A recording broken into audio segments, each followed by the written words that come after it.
Ketika lo lebih memilih mengawali pagi lo dengan scroll sosial media dibandingkan melakukan kegiatan yang lain, selamat, ini yang akan lo rasakan di dalam hidup lo.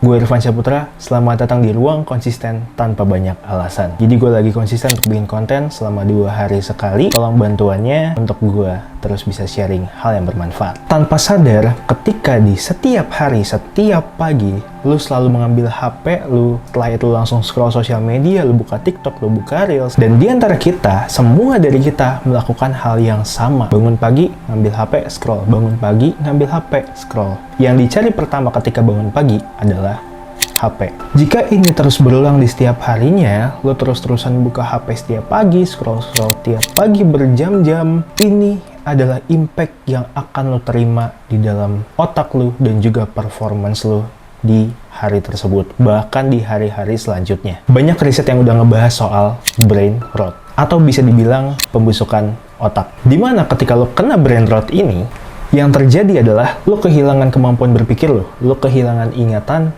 dan performance lo setiap harinya pasti akan turun.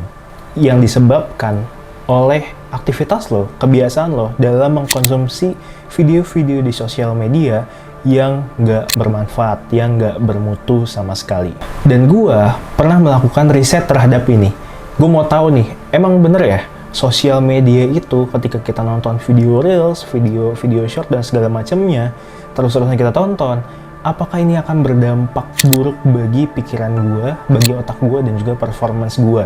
Waktu gue menjalankan riset, awalnya gue berniat untuk meriset selama 7 hari. 7 hari gue main HP di pagi hari, dan 7 hari selanjutnya, di minggu depannya gue nggak main HP sama sekali di pagi hari. Tapi, karena gue tahu impact buruknya, jadi gue menghindari hal tersebut. Akhirnya gue pangkas menjadi 2 hari.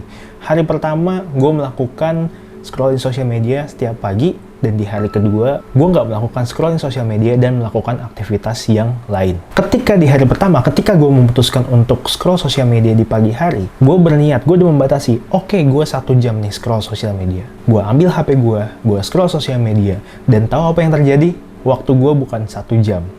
Yang gue habiskan, waktu gue adalah 2 jam. Tanpa gue sadari. Lu bayangin selama 2 jam yang tadinya lu bisa melakukan aktivitas yang banyak, tapi hanya habis untuk sosial media. Nggak cukup sampai situ, gue langsung memaksakan diri gue untuk memulai pekerjaan-pekerjaan gue. Karena gue lagi rutin untuk bikin konten 2 hari sekali, maka pekerjaan pertama gue yang gue kerjakan adalah menulis materi. Ketika di hari pertama ini, yang gue rasakan adalah gue sulit untuk berpikir.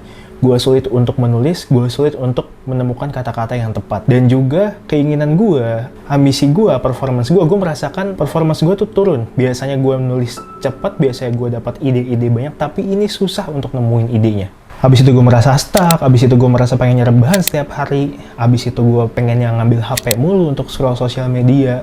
Mungkin untuk menghibur otak gue kali ya, yang di pagi harinya sudah mengkonsumsi, sudah menaikkan dopamin soal scrolling sosial media. Dan ketika di siang hari dopamin gue turun, sehingga gue butuh dari dopamin tersebut. Akhirnya gue merasa, gue pengen main HP, gue pengen scroll sosial media. Dan ini layaknya seperti kecanduan ya. Dan gue mengerjakan pekerjaan gue yang harusnya gue bisa selesaikan di sore hari, gue baru selesai di jam 9 malam. Di antaranya seling-selingan, gue ngerjain sedikit, banyak scrollingnya. Gue ngerjain sedikit, gue banyak scrollingnya. Gue banyak istirahatnya, gue banyak rebahan, gue banyak scrollingnya. Akhirnya pekerjaan gue selesai di jam 9 malam. Dan itu cukup melelahkan. Itu baru sehari loh. Lu bayangin gimana rasanya kalau misalnya lu lakukan itu setiap hari. Performance lu hari ke hari itu akan turun. Oke, itu tadi hari pertama. Dan di hari kedua, gue mencoba untuk membenahi ini semua. Yang tadinya di hari pertama gue scroll sosial media, di hari kedua gue bangun tidur, gue ambil HP gue, dan gue masukkan ke laci. Setelah itu gue melakukan aktivitas lainnya, kayak contohnya gue berolahraga dan juga baca buku selama 1 jam. Setelah melakukan olahraga dan baca buku, seperti di hari pertama, gue langsung memaksakan diri gue untuk mulai bekerja. Dan sama seperti hari pertama, gue menulis untuk konten gue di YouTube. Yang gue rasakan itu jauh berbeda. Gue merasa otak gue lebih fresh, gue merasa otak gue lebih plong, dan akhirnya ketika gue menulis, banyak kata-kata yang masuk di kepala gue, banyak ide-ide yang masuk di kepala gue. Mungkin didukung juga karena gue membaca buku sebelumnya. Terus akhirnya gue berambisi untuk menyelesaikan materi, terus habis itu gue mengerjakan pekerjaan lainnya dengan giat, dengan semangat, dengan performance yang bagus, dengan ketekunan dan fokus yang bagus. Dan tidak seperti sebelumnya yang pekerjaan gue selesai di jam 9 malam, di hari kedua ini pekerjaan gue selesai di jam 5 sore. Akhirnya gue bisa memanfaatkan waktu sisa gue untuk istirahat, gue bisa memanfaatkan waktu sisa gue untuk belajar, untuk have fun, mungkin nonton Netflix. Jadi gue merasa lengkap gitu di hari tersebut, gue bisa menyelesaikan pekerjaan dengan baik, performance yang baik. Ketika selesai closing di malam, gue bisa beristirahat dengan nyaman. Jadi kesimpulannya bahwa brain rot ini benar-benar fakta. Bahwa brain rot ini benar-benar mempengaruhi diri lo, mempengaruhi pekerjaan lo, mempengaruhi otak lo, mempengaruhi performance lo, mempengaruhi fokus lo, dan lain sebagainya. Dan seperti yang tadi gue bilang, kalau lo lakukan ini setiap hari, lo bayangin setiap hari performance lo menurun, kinerja otak lo menurun, fokus lo menurun. Kalau fokus lo menurun, lo untuk apa lo hidup? Lo nggak sadar untuk apa lo hidup. Mendingan lo tidur seharian. Dengan ini gue betul-betul mau ngajakin lo semua yang benar-benar mau berubah. Gue punya tips untuk lo. Tipsnya adalah selalu ingat dengan aturan 2,5 detik.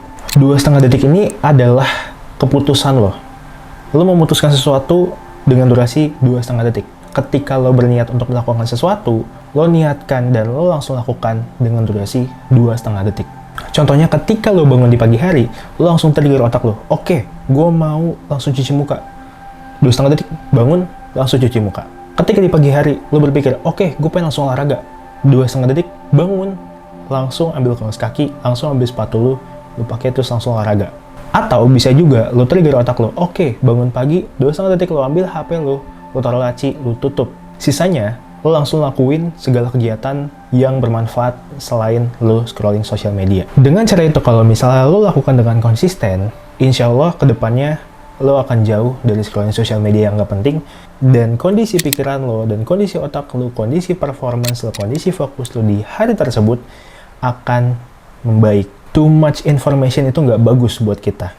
Sosial media itu banyak banget informasi dan info-info yang kadang menakutkan, kadang bikin kita stres, kadang bikin kita kaget, kadang bikin kita ketawa, kadang bikin kita sedih.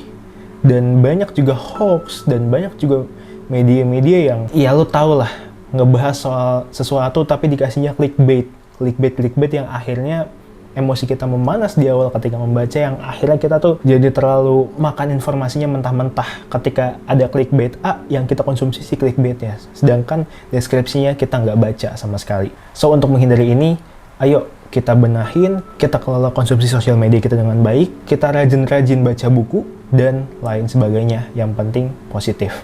Kalau misal lo mau tetap di pagi hari scroll sosial media, nggak apa-apa banget. Paling nanti pace lo setiap hari, lo akan lambat dan melambat. Performance lo akan melambat, performance lo akan turun. Dan lo akan dikalahkan oleh orang-orang yang udah tahu. Orang-orang yang udah menghindari hal-hal kayak gini. Dan mereka lebih fokus dari lo. Mereka lebih perform dengan baik. Mereka punya otak yang fresh. Dan akhirnya, mereka yang akan lebih dulu sukses ketimbang diri lo. So, kendalikan diri lo sekarang juga. Gue Irfan Syahputra, and see you on the next video.